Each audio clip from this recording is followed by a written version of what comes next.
Hi guys, my name's Laura and I'm the Specky Seamstress. Welcome back to my channel. Today I'm going to talk to you about some tops. Now this video is part of the SewATop challenge that is being run by Claire at Penguin and Pear Dressmaking, and I'll link her details below so you can go check out her channel. Now you might have noticed that I said I'm going to talk to you about some tops rather than a top.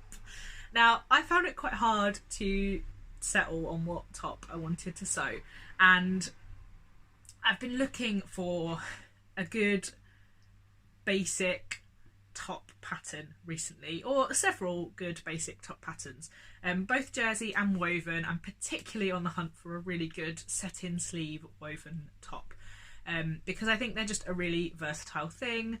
I'm starting to sew more separates and I kind of wanted to have a bit of a foray into some new patterns. So I thought rather than talk to you about one top, I would talk to you about the 4 tops that I've tried in the last couple of weeks. So I have 2 jersey and 2 woven tops to talk about. And shall we go in order? Yeah, let's go in order of what I sewed first. Now, I said I've been on the hunt for a woven top with set-in sleeves. I've just really struggled to find one that fits me well. I tried a thread count one that I picked up in the pattern swap and it was okay, but it didn't fit great. And yeah, I know that the Grainline Studio Scout tee is a really popular one, but I don't know, I sort of feel like with the patterns I have, I should be able to make a nice top. So what I did was I went back to the So Many Dresses, So Little Time book. Now I've managed to make the bodice for the dresses fit me really well, but I've made several of them as I've shown you, but I've never really been able to make the sleeves work. But I thought it would be really lovely to attempt to add a sleeve to it because I much prefer a sleeve than a sleeveless top, dress, whatever really. So I have made a couple of the sleeved versions before. I've also made a couple of tops where I've hacked the basic bodice into a top, and all I've done for that is not sewn the waist darts and the back darts, only sewed the bust darts and the shoulder darts, and then have made a top. Now I do have some sleeved versions of that and they're okay. They don't fit that well. They're a little bit tight across the, they don't pass the mum test of can you do this and it not be too tight. So is it just my mum that does that? I don't know. I'd love to know. So I thought I'd give it a go. And now I've kind of adapted the bodice a bit more and I've sewn some more woven tops that have set-in sleeves. And I said in my last vlog that I felt like I was getting more luck with sleeves that were kind of flat and wide rather than sort of deep and narrow. So what I did, completely Frankensteined on the armscye from the Colette Aster, which is the shirt that I have made a few times now, including in the dinosaur fabric from Tamlin at Sewn on the Tyne. And I felt like the sleeves fit me quite well for that. So I thought I'd give it a go. I hacked on the armscye and then used the sleeve. And it worked okay. So my first attempt is half complete at the minute. I haven't finished the neckline. And I made it in this lovely African wax print, which is kind of funky. This one not so much for work, I would say. And yeah, really was kind of happy-ish with it, but I took a few photos that I may or may not insert here because they're definitely not posed photos. And with the help of Laura from Sewn and Shown on Instagram, she helped me diagnose some fit issues, which was really kind, so thank you, Laura. And so I added a little bit more fabric to the back armscye and also just added a little bit more fabric to the top at the back. Now the second version that I made of this is currently in the wash, so I can't show you, but I'll put in a picture here. It was in a beautiful abstract fabric that I picked up from Sew Me Sunshine a little while ago. And what I quite like about this is that it's not too big sort of from the bust down. I find that a lot of woven top patterns are really floaty, and that's great, but I've got quite a few pairs of Winslow culottes now from Helen's Closet that I'd really like to be able to kind of tuck stuff into without getting lots of blousing kind of around the waist. So I really like that. And what can I say about the fit? It's okay. It's not perfect, but it's definitely wearable. And I wore out the abstract version all day a couple of days ago, and it was really comfortable. I mean, what I will say for it is I don't think I've ever owned a woven top, like blouse, not a button up, but just a kind of over the head a blouse, where I've actually been able to move my arms in all directions ever. I really don't. Like, I find it really hard, and the fact that I could do that was a bit of a miracle. So we're going to keep working on this and tweaking this, but this is my first top pattern that I've been making. Now, all I do is from the bodice, I add on 9 to 10 inches of fabric at the bottom and shape it just a little bit. So, because obviously it comes in at the waist for the bodice, and I just shape it out a little bit so it's comfortable. So then I made the Pattern Scout fern top. Now, this is a top that my friend Yvonne, who is getting a stitch on Instagram, had shown me a little while ago, and I'd gone, oh, I'm not too sure. I'm not too sure about that. It's a dolman sleeve top.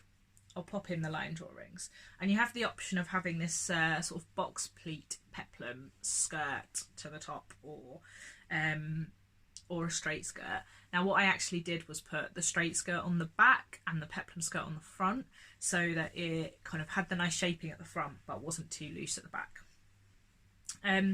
I made the size 18 in this lovely fabric that's a burnout fabric that I picked up in the sale. It was a remnant from Oh So Crafty, really super cheap. Now, everything that could have gone wrong with this went wrong. I don't know, I think I wasn't really concentrating very much, and I just got everything wrong. I decided to line the front centre with teal cotton, because so this top, you can see, has a seam that runs down here, and you'll see from the line drawings, which makes it great for kind of pattern sort of colour blocking kind of potential. And I kept missing it in the seam allowance. I did the pleats wrong like 4 times, which was so frustrating, and then I finally fixed it all, and then I decided that I would add the cuff sleeve option, because I thought that would be nice with this fabric. Sort of makes it a little bit more casual, I think, the cuff sleeve. But I just didn't read the instructions. So I did the cuff sleeve the way that the Tilly and the Button Stevie cuff sleeve is done, and this is not done the same. So I could not work out why it was laying funny, and then sort of about an hour later I went back to the instructions and was like, oh, I see, I'm just stupid. And actually, I really like the cuff sleeves on this. They're just added like as an extra bit of fabric at the bottom, rather than it being kind of folded up and turned over, which I think can be a bit bulky. So yeah, really happy with that. Now, I sewed the size 18. I think that I probably could have got away with sewing the size 16, or grading into the 16 from like under the bust down to the pleats. You see, it sort of gives a princess seam effect from the photos, and I think that, yeah, I could just do with just a little bit less fabric there, and then slightly bigger box pleats. So I think the next time I might do that. But really happy with this, and it's not a top. I've mentioned it to a few people since I've made it, and not that many people have known the pattern, so definitely worth going and checking out. It's a really lovely pattern. The instructions are really good if you read them, which I didn't. But I got this out of a 1.2 metre remnant, and I did have a reasonable amount left over, but I don't think I could have got it out with much less, if that makes sense. I really want to try and pattern Tetris this, into a metre, because the last top, the So Many Dresses book, I can make from a metre. If I could make this from a metre, that would be excellent, because I've got lots of random 1 metre fabrics in my life. But there are some amazing colour boxed versions of this online, including from Katie Cortman Art. So go and check those out. Now, jersey. So I had a bit of a jersey dress fest last weekend, as you guys know, and I decided that I would try a couple of new jersey tops, because the only jersey tops I've ever sewn, I'm checking in my head here that this is right, the only jersey tops I've ever sewn are the Tilly and the Buttons, Freya and Frankie.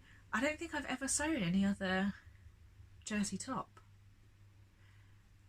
That's mad. Oh, other than the McCall's, the big floaty jumper, big floaty sleeved jumper. But yeah, so not that many, and I thought it would be good to try it out. And I was spurred on by the In a Haystack pack. But this month's pattern was from Pipe Dream Patterns. It's the Anya Basic, which is it like 6 patterns, I think. It's a cow neck version or a scoop neck version of a dress, a top and a bodysuit.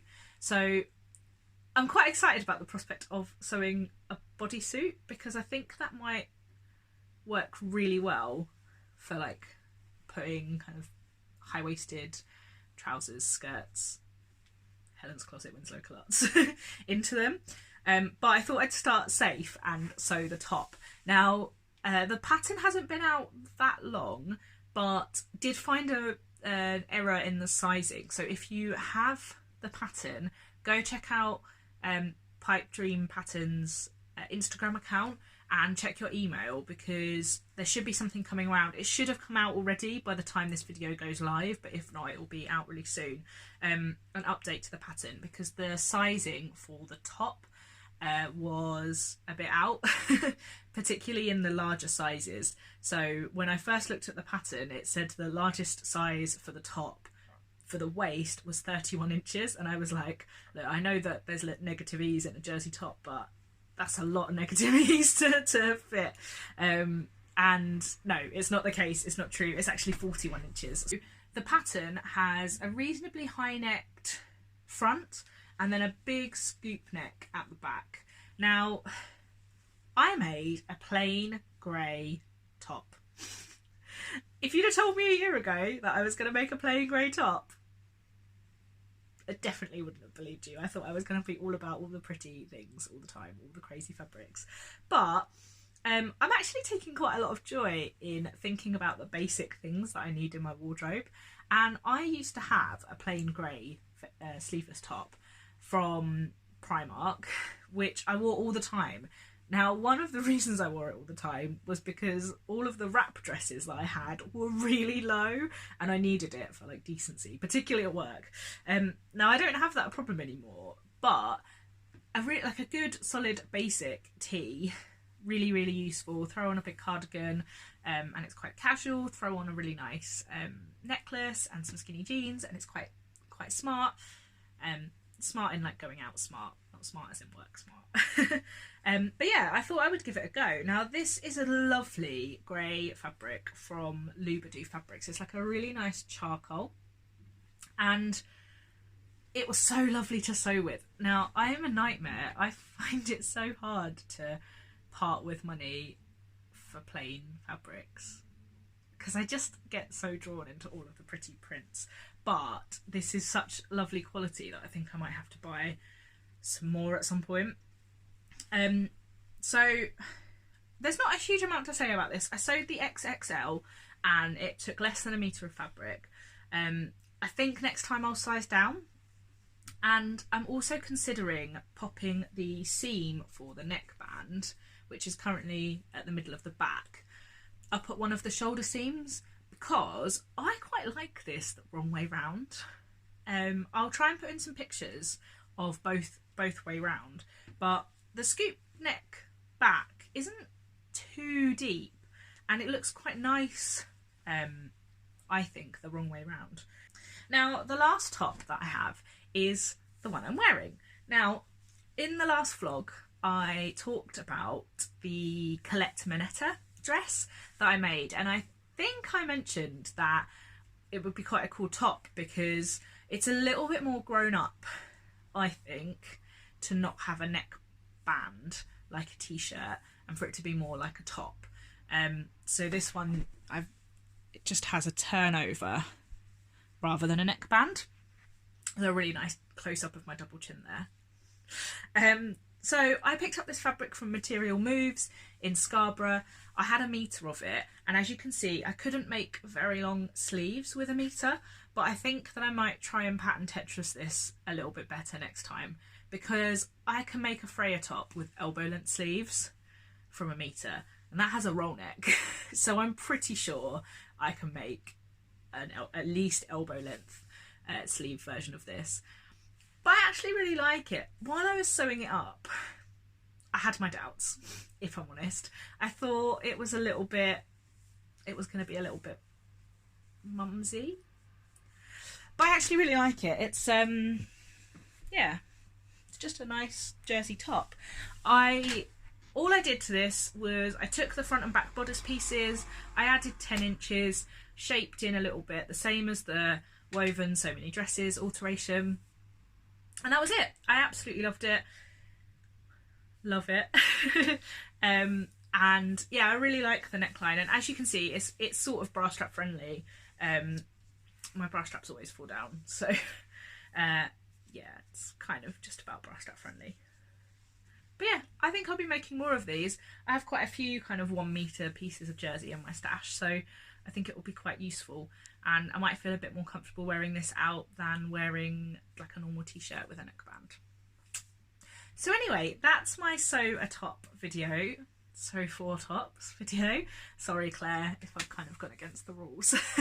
Do go check out the hashtag SewATop, because you'll see plenty of other vloggers talking about tops that they've made recently, and you might just find some new patterns to try. Let me know if you've tried any of these patterns that I've mentioned in the comments box below. I'm really interested in hearing what everyone else gets up to. Let me know if you've got any questions about any of my makes, and I look forward to seeing you next time.